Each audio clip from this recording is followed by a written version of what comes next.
All right. All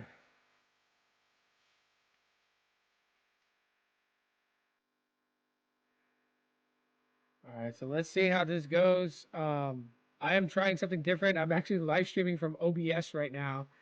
Um, so if you're in the chat, say hello, and then let me know how the audio is. If like the music is too loud, so I can make adjustments.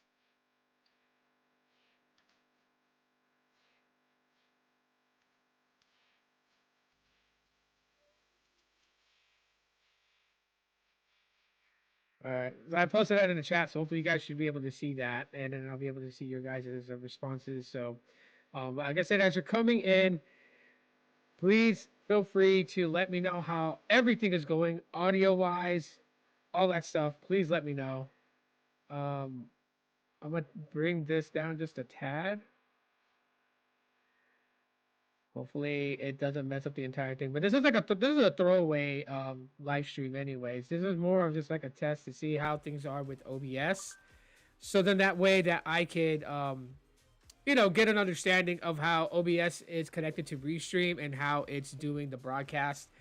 So one thing I did notice though when I had the Restream window opened up was that there was a bit of a delay between what I'm saying right now and then where it's showing up on Restream. So there is a slight delay. So if you do type a comment or if you do ask a question and I don't get to it immediately when you type that question, I will get to it. I'll see it in the chat. I'll respond to it. I'm still getting a feel for like all these things using OBS and whatnot. Like I've been using OBS to make my videos, and now I'm using OBS to live stream and feed it into Restream. Eventually, I'll set up my OBS to go directly into my YouTube directly without a third party streaming service. But yeah, once you're in, please do me that solid. Let me know how the audios and everything is going so far. Because if the audios is overpowering and you can barely hear me, then that's something that I definitely don't want. Um, let me see. I'm actually take my headphones off. I'm gonna pop open the YouTube app on my phone and then see if I can hear it, how the audio sounds. I won't have it too loud so it won't like feed back into the microphones. Give me a sec.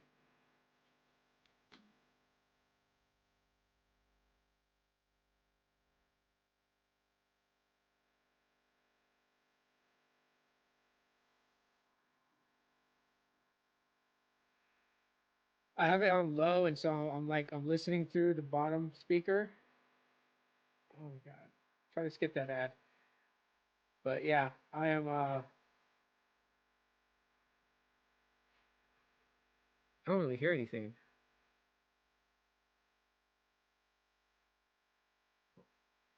Okay, so the audio is pretty low.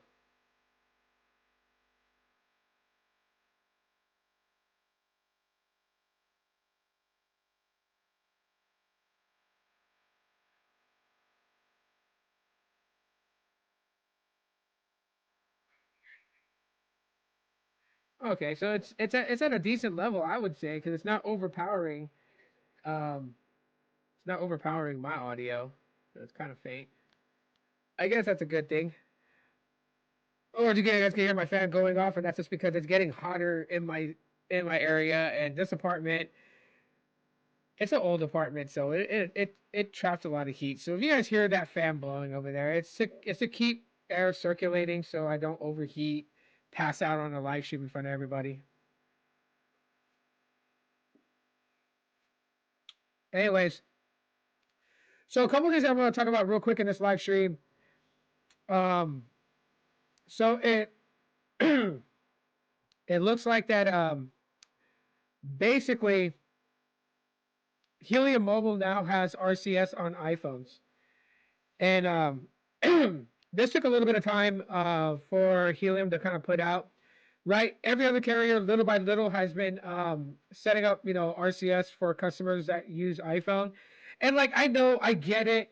RCS is not secure on iPhones as it is on Android. I totally get that. But I'm all about progress when it comes to tech. Like I want the progress to kind of like keep going, and the fact that you know the fact that we'll be able to like be on our iPhones and be able to message Android users and have that chat like capabilities. I think this to me it's a good thing. Over time, things can become secure.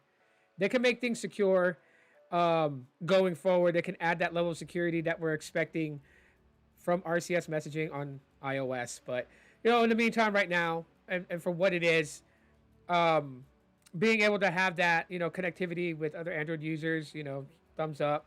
I know they don't change the bubble color, and I agree. It would be pretty cool if they did, right?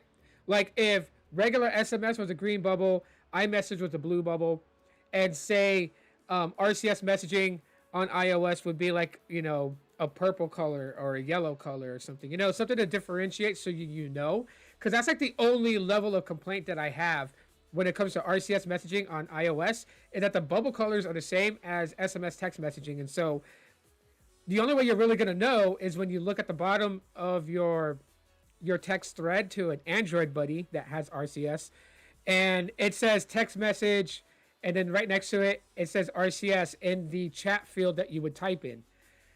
So I'm like, man, they could really just add a different color, and that may be something that they do with iOS in the future. It's a strong possibility.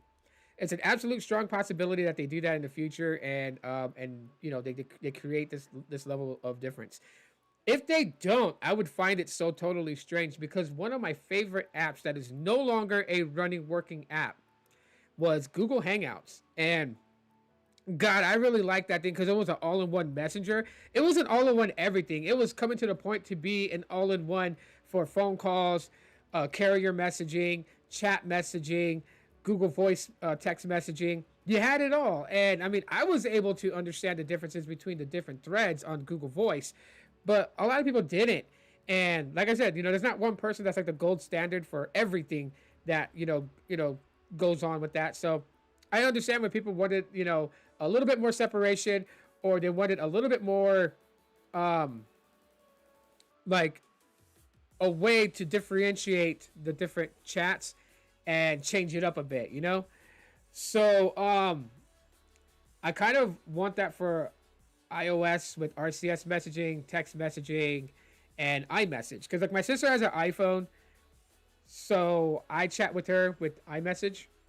Um, my family, myself, we have Androids, so they have RCS messaging. So I like to be able to have that functionality to chat with them and not it go in as a regular text message. But I would love for there to be some sort of different, to differentiate it.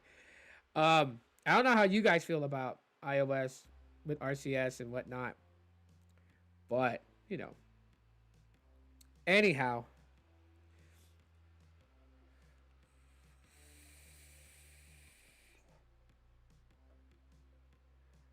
I still have like more to learn with OBS. Um, Maybe like I'll like watch like a video to just like best tips, best practices for setting up a live stream, so then the live stream will be a little bit better.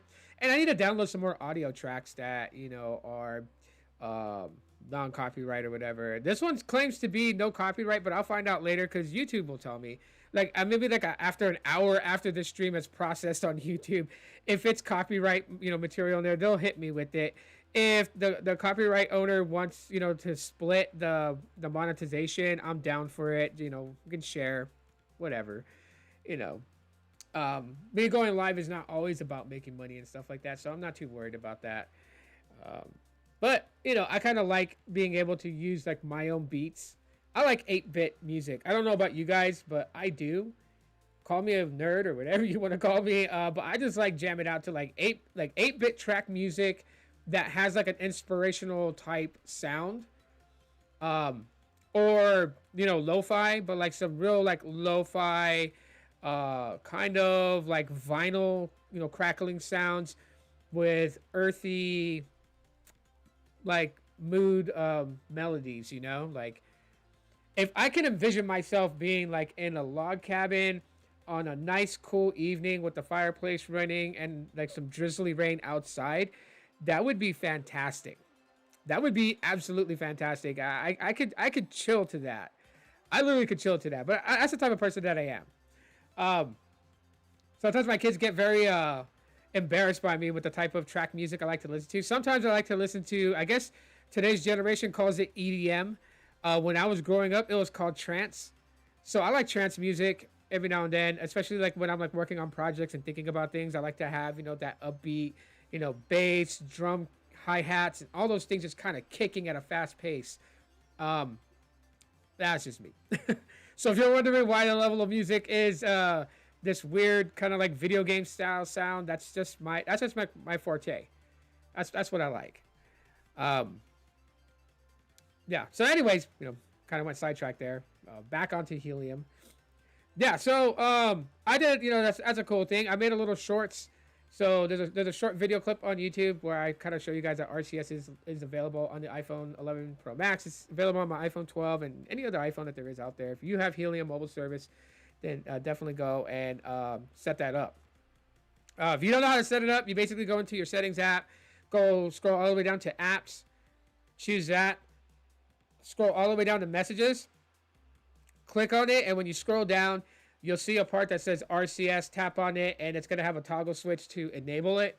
Turn it on, and it should connect. Now, if you're having an issue with setting up RCS on your iPhone, this is not just with Helium mobile service. This is with any service provider that allows RCS.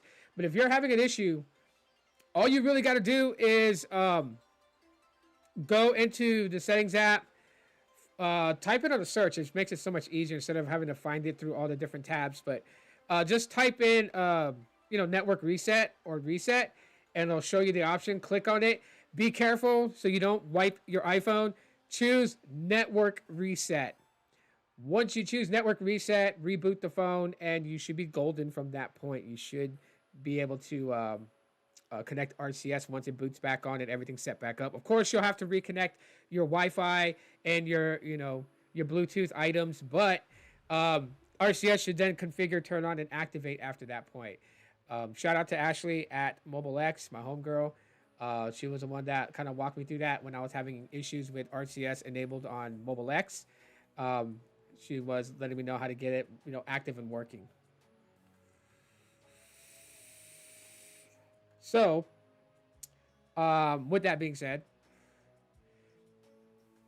Helium Mobile is moving up a little bit, in the world of MVNO and telco carriers.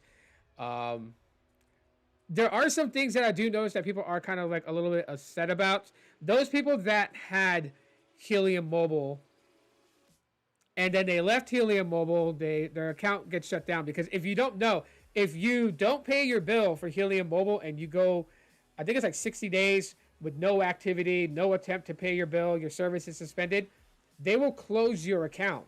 And when I mean they will close your account, everything is closed. Your Helium Mobile wallet app with all your earned tokens are gone. They just delete everything.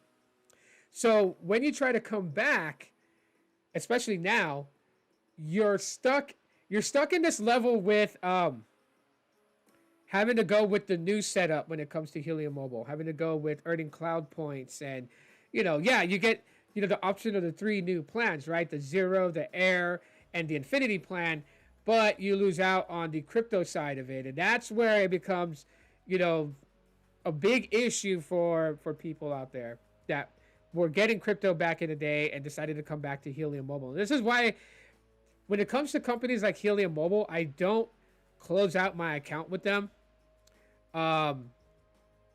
So because I've earned all these token rewards, I use that to prepay my bill. So I'm not actually paying out of pocket.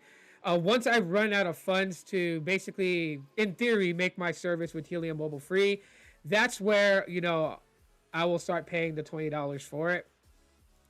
But because right now, like, I've built up so much mobile tokens, I know that right now with the crypto side, Helium is rewarding in Helium network tokens. So I am earning HNT and not mobile tokens anymore. All those mobile tokens that I have still are able to be used to pay my bill. So I use that to pay my bill. And then the HNT is building up. It's stacking up. So every 7 days, I go in and I do my free claim my HNT tokens. It's in there. I forgot I was supposed to do it, but I totally forgot. I totally forgot to actually connect my crypto wallet to my Helium wallet to transfer all that HNT and the mobile tokens over to it, because through that I'll be able to convert those mobile reward tokens to Solana coin. Is what I really want to do. Um, when I'm ready to, though, not currently right now, but when I'm ready to. Let's see. I've been live for like 15 minutes. I'm always checking the timer too, because I got like a couple things that I do need to do. So this is like a half-hour stream, kind of a throwaway stream, just testing OBS. Anyways, so yeah, I forgot to do that, so I'm going to do that later on today. Maybe I'll make a video showing the process, how I was able to do that, how to set it up. For those people that are not familiar with crypto and setting up a crypto wallet, connecting it, to various platforms to do transactions, I'll probably make a video showing how to do that. Maybe on the secondary channel, right? On the in real life, right? If you guys didn't know, like, I am running multiple channels right now. This main one, all about tech, will always be about tech. Then I have Aloha Android IRL, which is just, my throwaway channel. It's just basically where I want to vlog and say things that I want to say, do things I want to do. That's non-tech, will be on there. And then I have Aloha Android Photography, which is all dedicated to smartphone photography. So I take any one of these phones that I have, I take it out with me, I go hiking, I go somewhere with it, I take pictures, videos, and I show you guys its capabilities. As software updates on it to see if software plays a huge factor in smartphone photography and things like that. So that is the plan, and that's the three channels that I am currently operating on. So if you guys want to know about the wrestling stuff, I will talk about that on the Deathlock podcast, strictly on the Deathlock podcast. Happy to be a co-host of it with granted permissions to go on there and literally talk wrestling. So that's gonna be like super awesome. That's just the way things are going forward now.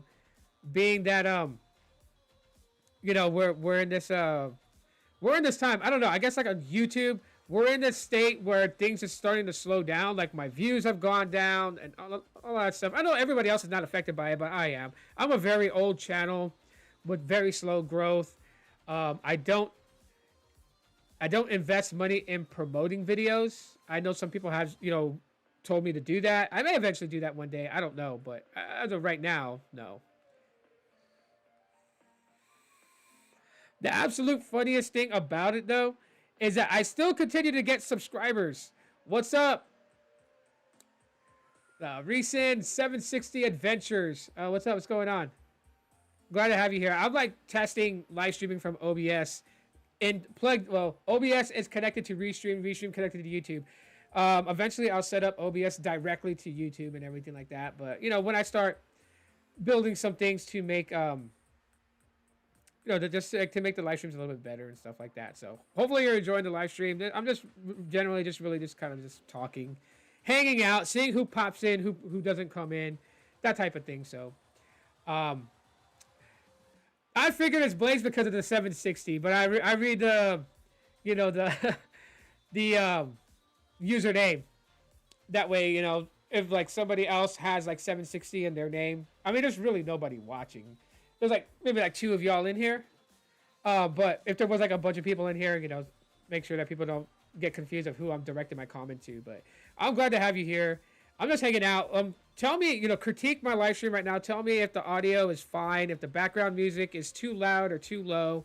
Let me know, because I'm trying to get all these configurations with OBS set up correctly, so that way I can go live this way and not really depend on Restream.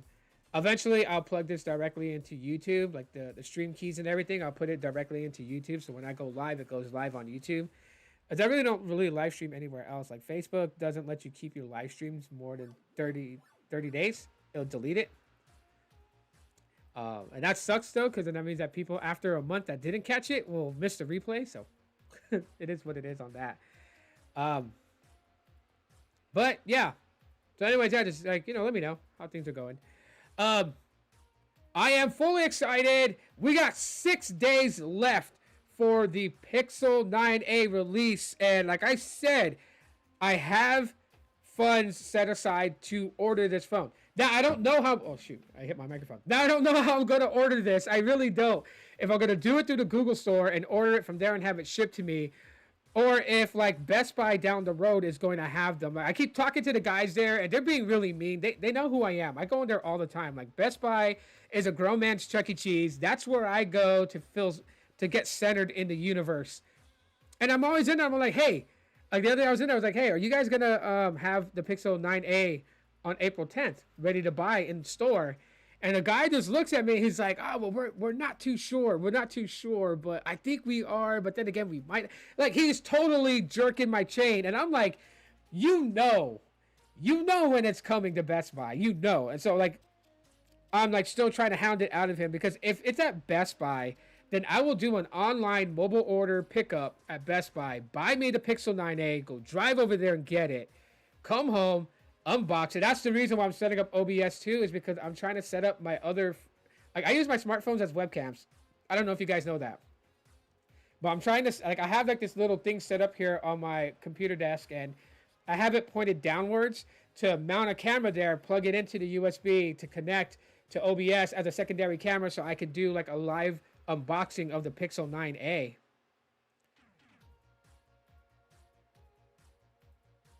You're upset of the pre-order delay for the Nintendo Switch 2? If you're talking Nintendo Switch 2, I know what you mean. I know what you mean. My kids were watching the Nintendo event, the announcement of the Nintendo Switch 2, and they were going bananas over it. And so what they don't know is that I had an idea because my oldest son, he was talking to me about the Nintendo Switch. And he was letting me know that the Switch 2 was coming. So I've been putting money aside to save up so that way when it launches, I can order it for my kids because they really want one. They really want that. I mean, like every Nintendo, you know, what do they call them? Every Nintendo keynote, my kids watch.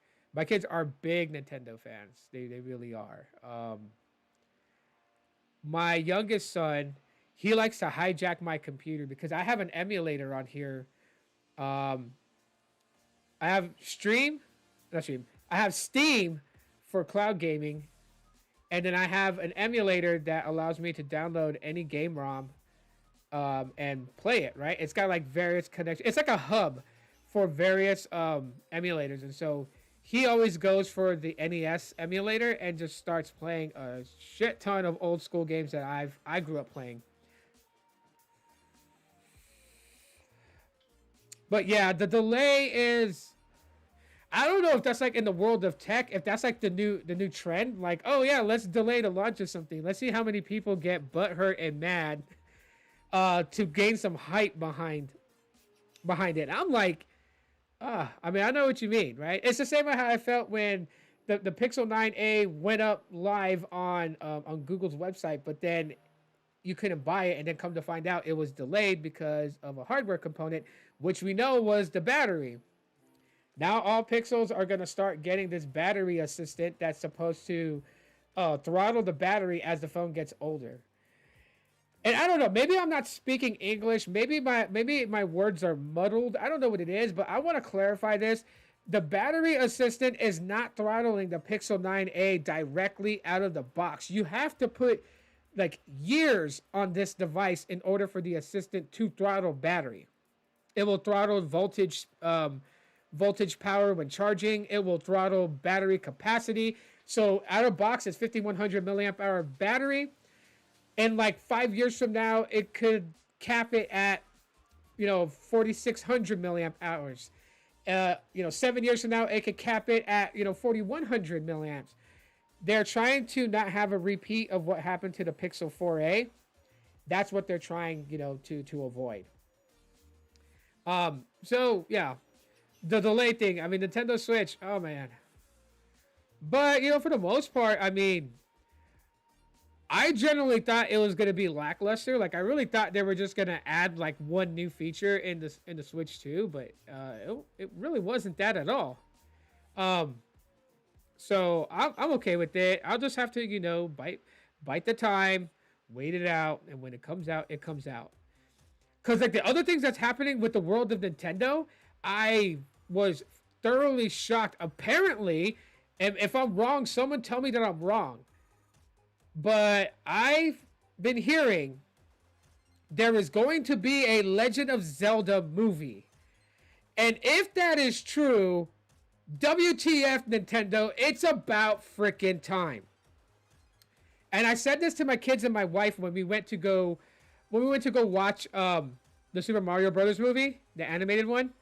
Um, that if the Super Mario Brothers animated movie goes good, I have a feeling Nintendo would let Legend of Zelda finally become a movie. You think Google is making a wise choice sticking to its chipset? I do, especially with the upcoming Tensor G5 being produced by TSMC. So that's where, when the Pixel 10 and 10 Pro comes out, that's where I will see and make my final judgment if it was a good idea for Google to have in-house or if Google should go back to Qualcomm. Like, it's easier for everyone to say go back to Qualcomm because of the Snapdragon 8 Elite. The problem with that is that you're asking Google to go back to another company for its processor chips, which means that they would have to pay. And if they're going to pay, they're not going to eat that pay. So we the consumers are going to eat that pay. So if they put a Qualcomm Snapdragon 8 Elite chip in the Pixel 9 Pro, 9 Pro XL, instead of the 9 Pro being $999, we could have expected that phone to be $1,099, maybe $1,199 starting. I don't think Google's going to do a price increase switching over to TSMC when it comes to the Tensor chip, only because that's like one of the saving graces for the Pixel phones is the price. Yeah, they're kind of getting up there in price, right? Like the Pixel 9 was $799, 9 Pro $999, 9 Pro XL $1,099, and then it just goes up, right, as you go for higher storage options and whatever. Compared to what it was, right? When you look at the earlier days, right, the Tensor G1 Pixel 6 launched at $599. Same for the Pixel 7, which is why a lot of people were kind of like questioning the reasons for the A series devices when the Pixel 7a launched at a $499 price tag. So did the AA, and now the upcoming 9A is launching at $499 price tag. However, because the 9 launched at a $799 price tag, there's a $300 difference between, just about. And that's a good thing. Considering you're getting most of the basic stuff that the 9 and 9 Pro have, I'm not sure about the 8 gigabytes of RAM. I know a lot of people are very more concerned about that because of the AI in Pixel 9a. They're wondering if it's not going to be able to run and function the way it does on the 9 and 9 Pro. Oh, you ran on the Nintendo. Yeah, we'll get to that. Um, but yeah, it's one of the crazy things when it comes down to how much RAM, you know, it has. Only 8.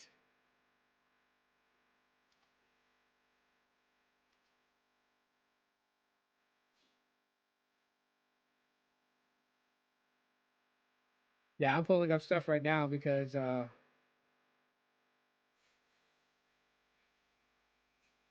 available June 5th, 2025. The Nintendo Switch 2. Man, this thing looks cool. They got like the Nintendo Direct video to play. Mario Kart World. This is gonna be pretty cool. No. You're good, man. Jump all over the place. I don't care. Everybody else can chime in too. You know, there's like I think there's like 4 other people in here. You guys can chat, man. You guys don't have to be scared. Jumping over the place is just fine by me. But the Nintendo Switch, I think the one that I'm looking forward to play. 'Cause I know my kids are, they're into Mario Kart.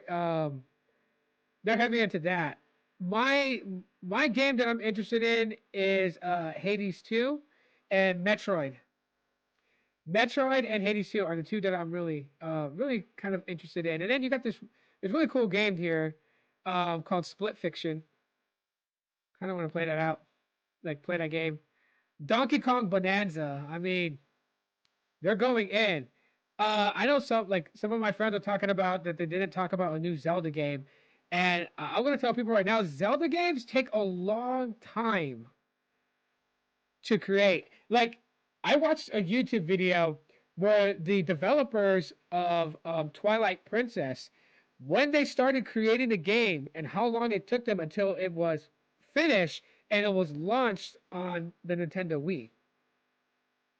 That is crazy. So, especially how big the world of Zelda has become. Um, the two games the two games that I've played. Oh, I haven't played. Sorry, I haven't played. Was Breath of the Wild. I haven't played Breath of the Wild for Zelda yet. My kids played it, and they keep trying to tell me the story. They keep trying to tell me how things are going. I'm like, don't tell me anything.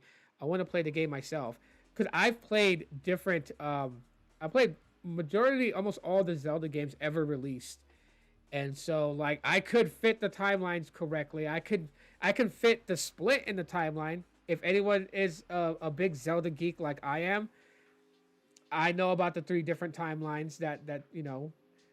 The saddest one is the Hero of Time timeline is the saddest one. Um, it's funny though because when my youngest son was playing Twilight Princess, throughout the game of Twilight Princess, you have to learn these skill sets.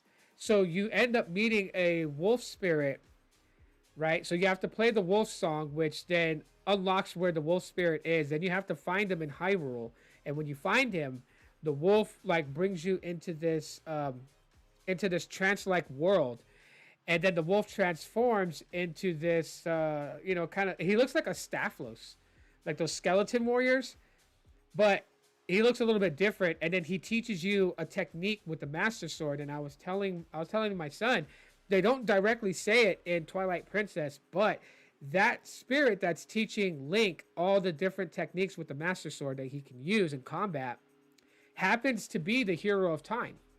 Happens to be the Hero of Time Link. So when the Hero of Time Link passed away, his spirit goes and it teaches the new Hero of Time, or the new hero, um, all the techniques with the Master Sword. As if you guys don't know, the reincarnated characters is Zelda, is Link. Ganon is able to traverse time in the Zelda verse. And then you have the great, like the great darkness, right? Like Demise obviously is Ganon is reborn from Demise. He has Demise's power, but he's a Gerudo. Um, I'm like talking Zelda right now. I apologize if I'm talking Zelda if like no one gives a shit. If you guys don't give a shit, tell me and I'll stop talking about it. I don't know. I just rolled into it for some reason. But anyways, yeah. Maybe one day I'll do like a Zelda podcast. Especially if like the rumors are true about a Zelda movie. If they make this Zelda movie the same way they made the Super Mario Brothers movie in animation, I think that'll be totally fine. Because Nintendo did say the reason that they never allowed a Zelda movie was because when they made a Super Mario Brothers back, I think it's like 1991 or 1992, this movie was with Bob Hoskins and John Leguizamo, and it was terrible. It was bad. It was totally bad. Goombas were like freaking 11 feet tall when they shouldn't even be no more than 2 feet tall. Um, King Koopa was more humanoid than he was, crocodile dinosaur. And Princess Peach looked like you know, she looked like something, right? She didn't look like a princess, not the type of princess that you would see in a castle, right? And then of course, like the Mario Brothers didn't have their jump effects, right? They had these machine shoes that allowed them to jump high. So Nintendo was disappointed with the live action Super Mario Brothers movie, and so yeah, they didn't allow a Legend of Zelda movie to come along. No, it is what it is. It is what it is. Anyways, yeah. So like I said earlier, before getting into the whole Nintendo bit, but the Pixel 9a, is 6 days away. If you're watching the replay or any of that, comment below. Let me know if you're going to order one. Um, but like I said, I'm hoping that Best Buy has them in stock so I can just get them and go and get it, pick it up, and unbox it. My wife is like, my wife is making a lot of fun of me because she's like, I can't hang. I couldn't handle it. If I ordered it from Google Store, I wouldn't be able to handle it because she's like, your anxiety would kill you. And she knows me. The anxiety would thoroughly smash me.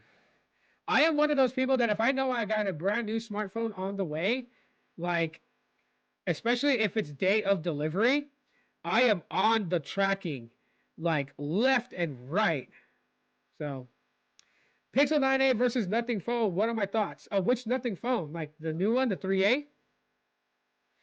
I'll actually have a review comparison maybe this summer between the Pixel 9a and the Nothing Phone 3a. So I opted to go with the Pixel 9a first and get that phone first. I am buying the Nothing Phone 3a this summer. I'm gonna see if anyone has one locally. If they don't, then I'm gonna order it. I want the blue one. When I get that in, I'll be able to do a live comparison. But just just at random, I've I don't know if I made this clear on social media because I post a lot and some people read my stuff. Some people don't give a shit. I don't care.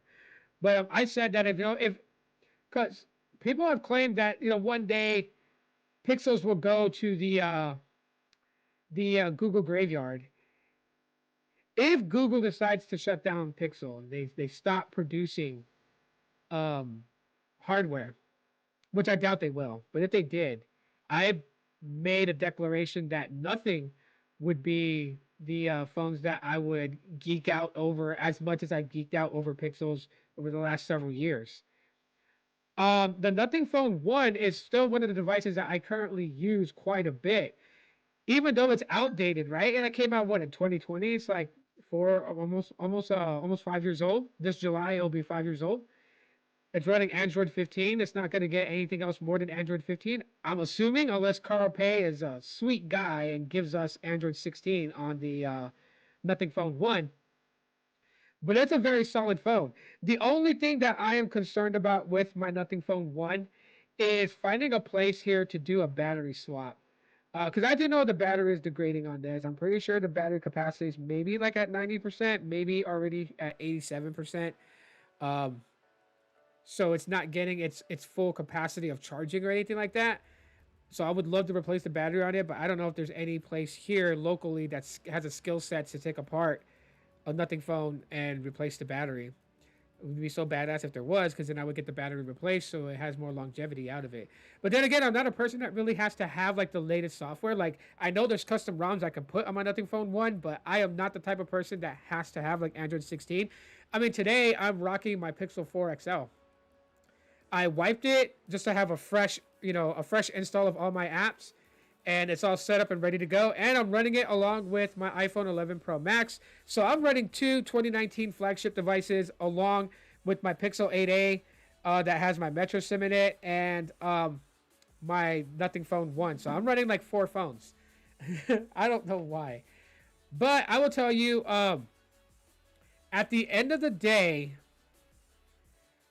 the side of me that likes software updates and new features added, I would go Pixel over Nothing Phone for that. Now, overall experience, and this is probably going to shock people, but an overall experience, I would go with Nothing. I would go with Nothing Tech. I really enjoyed Nothing OS. And you have to use a Nothing Phone 1 to understand where my geekism comes from when it comes to this, but the UI is just fantastic. I know it's very similar to the Pixel UI to a degree, yes, but there are some things that the Nothing OS user interface does that Pixel doesn't. Like one of my favorites is locking the home screen. And I don't mean like locking your phone. I mean locking your home screen so you don't accidentally shift apps on your home screen. Like I have my layout of my home screen a certain way, and I have fat hands, and when I'm holding the phone, as you guys can see, when I'm holding the phone, this will touch the screen. And if it long presses on an app that's closest to the left edge of the screen, when I move my hand, it will move it up, move it out, or it will just like throw it to the next home screen. And I hate having to reorganize it back and forth. So when I have the home screen locked where I can't change, the home screen unless I go into settings and unlock it for a brief moment to move icons and widgets around. I think that's something that Pixels need. And another thing that nothing has that Pixel doesn't have is the watermark. I know some people don't care to watermark their photos. I do. I'd like to have watermarks because it gives the date and time that I snapped the photo, and it tells people that I took the photo from the device, right? There are like people who do photography and they'll sneak in a shot from their mirrorless camera or the DSLR, and they'll say, oh, this photo was taken from iPhone, or this photo was taken from Samsung, or whatever the case may be, right? You can't lie to people when you're doing a video on photography. Like if I did a whole video about Nothing Phone 1, which I did. Go to my photography channel if you want to check it out. But I did one, and people would know that I shot those photos with nothing because you can see the watermark that says nothing. It says nothing on it. It says the date and time that I took the photo. I think Pixels would get that because when you post these things to Instagram, it's one thing to hashtag an Instagram photo and say shot on Pixel as your hashtag. But if you have like a little watermark that you can enable on in settings that says Pixel, or maybe even the phone itself, like Pixel 9a, Pixel 8a, then I don't have to really tell people this was shot from a Pixel 8a or a Pixel 9a. It'll say it in the watermark. I don't know, that is me, but I would choose nothing over Pixel when it comes to the overall experience. Pixels are great phones. They are. I'm still a fan of them. I'm not blowing smoke to Google to be a part of their influencer program. I don't care for that. But for a phone, I really like the Pixels. Like the Pixels have always been dominantly on top for a long time. Nothing has replaced that since I bought a Nothing Phone 1 and started using it. So right now, in the order that I have it, it is Nothing, Pixel, OnePlus, Motorola.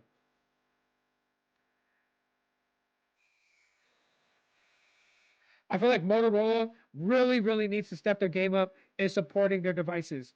My Moto G Stylus 5G 2024 still hasn't gotten Android 15 yet. Still hasn't. Still on Android 14. It is supposed to, according to Motorola, it's supposed to get Android 15, but it hasn't gotten it yet. So, I mean, I don't know what's going to happen with that. I don't know if it'll ever get it. Because we're like, this month, I believe, is the month where they usually launch the new G Stylus. So I think that Motorola will probably give Android 15 after the Moto G Stylus 2025 comes out, and people have bought that. Yeah, I'm live on OBS.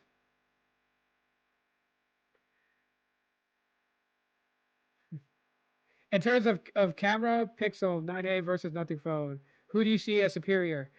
I see as Pixel 9a being superior. The Nothing Phone's cameras are good. Now, if you're comparing it to the Nothing Phone 3a, okay, I've heard really good things about the 3a's cameras. I haven't gotten to shoot with it in real life scenarios, but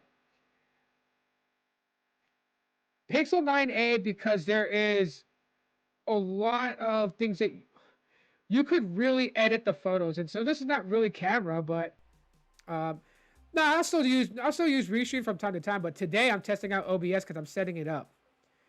So, but so Pixel 9a, because you have the ability to use like the AI stuff that's with the Gemini Nano, right? It's on device AI, so you can really kind of get in there with the photography. Nothing Phone has an edge over Pixel because they have a pro mode, and I can't tell. Like I never really delved into pro modes on smartphone photography until I actually, when I was using the Nothing Phone 1. And when I went into expert mode, which is the pro mode on Nothing, and started messing around with the ISOs, the white balance, the autofocus, the shutter speed, then I really got like into using that. I prefer to use expert mode on the Nothing Phone 1 over using automatic point and shoot when it comes to photography. Like I said, subscribe to my Aloha Android photography channel. Subscribe to that channel. Check out the Nothing Phone video vlog that I did. My family and I went hiking, and I did so many things. I shot in regular point and shoot. I switched it up into expert. The only stupid thing that I did on that vlog, well, I didn't do on that vlog, was I didn't put what mode took what shot. So I feel stupid and I'm kicking myself in the ass for it. I should have like put little stamps to say this was shot in expert mode and let like what my settings were for ISOs, white balance, autofocus, and all that. And I could have stamped it and said, you know, regular point and shoot. But it had some pretty cool stuff. And like one of the things that I love with the Nothing camera is the slow mo. I shot a scene in slow motion and it looked way better than what I've shot on a Google Pixel phone. So there are things with the Nothing Phone camera that honestly beats Pixel, but for the most part, when it comes to photography, Pixel pretty much still has that slight edge above them. But the throne of camera is seriously being attacked by Nothing, and Nothing is not on that level yet where they're ready to kind of go up against iPhone and Pixel and Galaxy. They're not there yet. I mean, I follow Carl Pei. I listen to what he says on interviews. Such a down to earth guy and pretty cool, and he lays it out. You know, he doesn't bullshit people, and he lets people know that the Nothing Phone 3 that's coming later this year, and the 3A, the 3A Pro was Nothing basically given the reins now to kind of do what they wanted. So the Nothing Phone 1, the Nothing Phone 2, the 2A, the 2A Plus, those phones have been what, you know, they're expected of a smartphone to have. Now that they've kind of grabbed themselves, you know, a share of the market, now they're going to want to do some of the things that they want to do. And I can't wait to see what they come up with.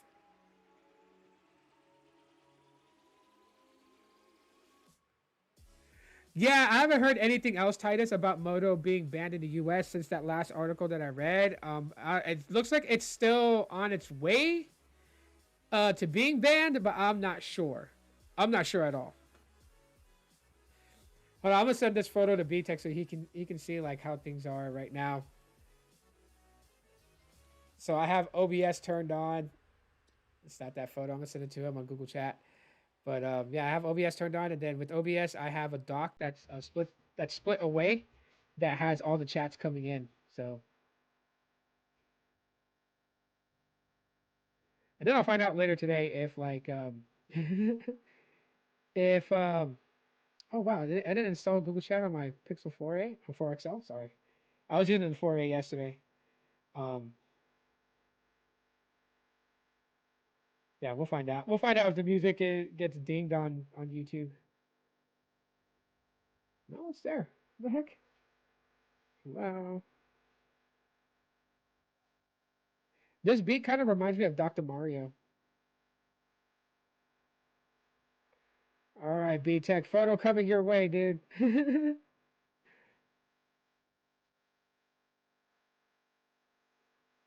Not iOS. Jesus, I can't type for crap.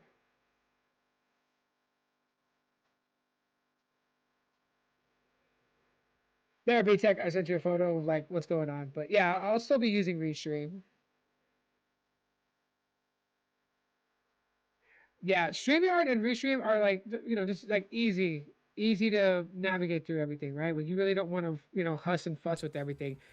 But I'm in the mood to huss and fuss, so I'm starting to fuck around with OBS and right now it's plugged to Restream, so it's like OBS into Restream, Restream into YouTube, and yeah, that's gonna change. I'm gonna have OBS plugged directly into YouTube later on, since I have like all the stream key setups and everything like that. As a matter of fact, I think I already do, but I have it connected to um the in real life channel. This beat kind of reminds me of Animal Crossing. When I hear this, I think of my wife playing Animal Crossing because that's like one of her favorite games. Is there a delay with OBS chat? Yeah, there is. There is.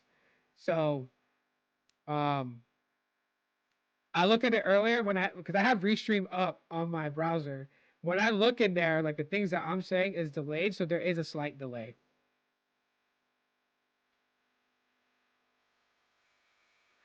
But yeah, this reminds me of Animal Crossing. My wife is a gamer. I don't know if you guys know that. Like, I remember one time, like for 4 days, So she started playing Mario Galaxy 2 on Nintendo Wii, and she would play for like 2 hours. No, we have kids, right? You can't play all day long. Took her 4 days to beat the game, but it was basically playing like 2 hour windows. Anyways, I was so fascinated by watching her play that game. I sat in the living room and I was watching her play like as if I was watching a movie. It was so cool, the coolest thing ever. But like, my wife loves Super Mario games. She's played about all of them. She hasn't played in a while actually, because I know there's one game that she didn't beat yet. She has to go and beat it, and that's Mario Odyssey. She hasn't beat that game yet, but other ones she has. Where she likes playing Super Mario Brothers. She likes every now and then she'll play Smash Bros with the kids because the kids love playing Smash Bros. But then she also plays Animal Crossing, and she really loves Animal Crossing. So that's her thing. That's her. That is my wife's shit right there. Animal Crossing. I mean, she has like collectibles that she got for Animal Crossing, and it's in the closet. All of my collectible stuff is in the closet. Like a few of my Funko Pops are on my computer desk, but the rest of my Funko Pops are in my closet. Maybe one day I'll show you guys how much Funko Pops I have. I don't have a gigantic amount. My niece, Soraya, she has a shit ton of Funko Pops. I remember one time she saw my Instagram post about it. She was like, "Oh, um, those are some cool ones." She wanted me to show her what I had, so we were on a video call, and I showed her the ones that I had. And here I am thinking like, yeah, I got me a pretty cool collection going on, whatever, whatnot, right? One of my prized possessions is Brock Lesnar, the Fiend. Shout out to B Tech because he gave me the Alexa Bliss one. And so I had that. I was like, oh yeah, this is pretty cool, pretty cool. Then my niece like goes into one of her rooms and she's got like shelves lined up all over the wall, and there's just a shit ton of Funko Pops. And I'm like, what the fudge? Like, literally, it made me feel like the amount of Funko Pops she has made me feel like that I only had two Funko Pops compared to what she had. That's how many she had, and she still collects. And she collects series and everything like that. Yeah, we're getting the Switch too. We are. Think they're adding GC games to the virtual console stuff. Yeah, I believe so.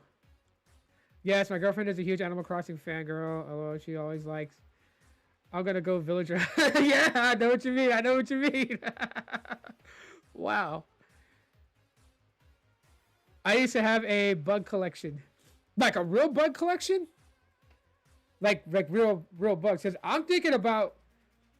I know this sounds very weird. I have to finesse my wife, right? So I gotta do, like a lot of foot massages, a lot of back rubs, a lot of waiting on her hand and foot. I gotta butter my wife up. I mean, I gotta butter her up more than a honey butter biscuit from Church's Chicken. I have to, because I actually want to get tarantulas. My kids are scared of spiders. My wife is like, no, because some of the tarantulas that I want to buy are, they're not venomous where it's lethal, but their bite really hurts. And yeah, but I do want to collect tarantulas, and my wife's like, no, I can't. I'm not allowed to have tarantulas. So I'm gonna like finesse the hell out of her to try to get tarantulas. I really want tarantulas. And like my youngest daughter, one day I'll have my youngest daughter on a broadcast to hang out and talk with us. You guys will see she is very dark and morbid. Honestly, if I can envision what my daughter is Wednesday Addams. She's so dark and so morbid about things. Like her favorite genre of movie is horror movies. Okay, her favorite games are jump scare games. Like the game Visage. I am such a wuss when it comes to Visage. She can play that thing like nothing. She's into very dark, scary things. She's like very interested in demonology and possessions and stuff like that. Like sometimes I'm scared when she stares at me at dinner. Sometimes I wonder if she's really staring at me or if she's like thinking to herself, "I'm gonna set my dad ablaze right now where he sits." And I'm like, so yeah. But anyways, my daughter had this morbid thing. She's like, I know why mom won't let you have tarantulas, and I'm like, why? And she's like, She thinks you may be stupid and order a tarantula from someone who sends you a Sydney funnel web spider, which is one of the most deadliest spiders, if not the deadliest spider in the world. And then I thought to myself, I'm like, that is true. Because Sydney funnel webs, they're wandering spiders, but they look like tarantulas. The only way you would really know, for someone who knows nothing about spiders, the only way you would know that you have a Sydney funnel web is how aggressive it is. At the motion of you, these spiders aren't afraid of humans. They will rear up and show their fangs. The males are the most deadliest with their poison, but the females' poison is just almost as deadly. And the only way to make anti-venom is to milk the venom from the male spiders. And there's not enough anti-venom to save. If 1,000 people were bit by Sydney funnel webs, there's not enough anti-venom to save them all at once. Yeah, that's that. Dr. Cool, what's up, man? Welcome here. Bless her. Yes, let's bless her. Help me. All right, meet up with me one day, and we're just gonna find out if maybe my daughter is possessed. We'll take her, we'll throw her in holy water and see what happens. Because sometimes I just wonder about her. But all joking aside, I love my daughter. She's so cool as hell. She is slated to take over this channel, if you guys didn't know. She likes making content and stuff like that. And when she's ready, I think maybe at 16, I'm going to hand her over this channel. She's going to take over this channel. So I'm giving it to her. Oh, yeah. Yes. She's already brought that up to my attention. She's like, because my older sister's moving to, she's moving to Florida.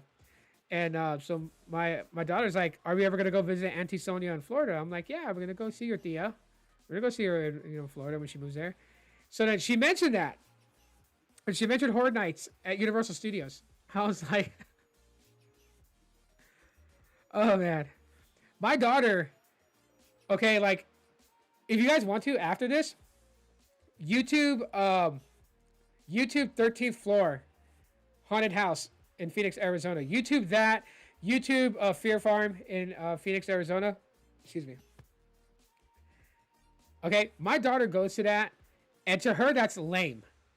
I'm a wuss, right? The zombie apocalypse, so the zombie apocalypse laser tag room was fun, where you get laser tag guns, and you have to shoot and kill zombies in this controlled environment. But, the haunted house, the 13th floor haunted house, to me it's scary. The costume effects are amazing. The sound that they use is just amazing. Everything about it is amazing. I love the 13th floor. If you ever come to Phoenix, Arizona, go to the 13th floor haunted house. It's an experience that you'll enjoy. But my daughter walks through that haunted house like it's nothing. It's lame to her. One time we were going through there, and this guy that kind of like a cross between Freddy Krueger, because his outfit was supposed to be he was severely burned, but he had a chainsaw, and he had a human face sewed onto his burnt face. Good special effects. Well, he comes jumping out with the chainsaw to scare my daughter. Okay, now my daughter Aubrey, she's only 4'9", 4'10", maybe 97 pounds. She's very small framed and everything, very tiny. She does not look like a 7th grader. If you were to see my daughter, she looks like a 4th grader. She's very tiny. He jumps out in front of her to scare her. She just kind of looked at him and gave him that face bro. And I was I'm looking at her and I was my heart was beating, but I wasn't trying to show it. I wasn't trying to show it. So I'm trying to act all tough. My daughter, she's just she's not bothered by these things. So my oldest daughter, she gets scared easily. The other day, we were watching the movie Tarot on Netflix. She was spooked out for a majority of the different characters from the tarot cards that came to life to take out those people that use the cards one by one. The one that made me scream like a little girl was the Joker. If you've never seen Tarot, I would say it's a decent horror movie. I give it a 6 out of 10. And the only reason why is because the plot of the movie moved too fast. There really wasn't enough explanations of the tarot card decks that they were using at that Airbnb they stayed at. But the suspense, the shock, the surprises, those are pretty good. But yeah, there's one tarot card which is the Joker. It's a clown, and I have a fear of clowns. And so when this thing went after its victim, I screamed like a little girl. She is a psychopath. I'm gonna show her the replay of the chat. She can to let her know. She'll probably take that as a badge of honor, to be honest with you. But even though she's very dark-minded, she is the most thoughtful person ever. Like, I can't tell you how many times that she is so selfless. I'll go to the store. I'll take her with me. I'll ask her if she wants a little snack or something, since, you know, she was well behaved in the store while I was grabbing things I needed. And then it's like, I want to get me this, but can we get this for Destiny? Can we get this for Angel? And I'm like, she's just picking out things for her siblings. She doesn't get nothing herself that unless her siblings get something too. You know, she's very selfless about that. She's got a good heart. I love all my kids. That is like the greatest thing in my life was having my kids, all my kids, including my oldest son who lives with my ex-wife. All my kids, I love them to death. I love them very much. They are like everything to me. You know, they know this. At one point in time when I was so heavily invested in YouTube and I was making like videos, like a whole bunch, my daughters one time when they were very young, they were like, you know, Dad's too busy to play. And when they said that, it broke my heart that I had slowed down on YouTube and didn't. And you know, sometimes it takes that. Sometimes you need like a reality check to know that you're like you're too invested into something, right? And too much of something good becomes something bad. And so I had slowed that down, and I don't regret it one bit. That time that I told people I was taking a break from YouTube, and it, like, you know, it killed my channel's momentum back in 2017. I wouldn't change it. I would do it again if we had to repeat history, because my kids are my everything. I love them so much, and I do this not only so I could talk about tech, but like the stuff that I make from it, I give to them. I told you guys every time for so many years, the monetizations that I get from YouTube, the money I make from the revenue for ads, I give it to my kids. It's their money. They do what they want with it, buy what they want with it, and yeah. So, anyways, yeah, so I've been on here for about an hour now. Sounds like everything's good as far as setting wise. With the audio, seems to be good and decent. I love how playful OBS is, so that's something that, you know, I'm really happy about. To be able to play around and just, you know, have a little bit of fun on the podcast. So usually when it's like solo for me, I'll be going OBS. When I have a guest, I'll be on Restream and doing that. So yeah, that's pretty much it for today's live. Thanks for stopping by, hanging out. Hopefully y'all smash the like button. That does truly help out. Only takes a couple of seconds, but it really helps out. It goes a long way for the channel. And I will talk to y'all later. Because now I got to go retitle this live stream and add in Nintendo